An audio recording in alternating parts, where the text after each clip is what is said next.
Hello everyone, আমি সঙ্গীতা আর আমার একটি ছোট্ট মিনি ব্লগে তোমাদের সকলকে স্বাগত। সবার প্রথম সকলকে জানাই মেরি ক্রিসমাস।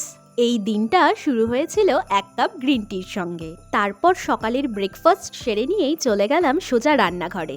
দুপুরের লাঞ্চে ছিল ডাল, বেগুন ভাজা আর মাটার পানির। তারপর স্নান করে দুপুরের খাওয়া দাওয়া সেরে নিয়ে একটু রেস্ট নিয়ে নিচ্ছিলাম। মোবাইলে স্ক্রলিং করতে করতে দেখলাম যে প্রায় সবাই কেক বানাচ্ছে, তো আমারও ইচ্ছা করলো, তাই আমিও সন্ধেবেলায় কেক বানানোর সমস্ত কিছু প্রিপারেশন করে কেক বানিয়ে নিলাম। আমি কিন্তু কাপ কেক বানিয়েছিলাম, আর সত্যি কথা বলতে এটা এগলেস হলেও খেতে কিন্তু দারুণ ছিল। তোমাদের যদি রেসিপি দরকার হয় আমাকে কমেন্ট করো, আমি অবশ্যই তোমাদের সঙ্গে রেসিপি শেয়ার করে নেব। এরপর আমি আমার হাজব্যান্ডকে বলছিলাম যে খেয়ে দেখো কেকটা কেমন হয়েছে, আর তোমরা ওর রিয়াকশন দেখেই বুঝতে পারছো যে কেকটা কেমন হয়েছিল। তুলতুলে হয়েছে। হয়েছে, খাও।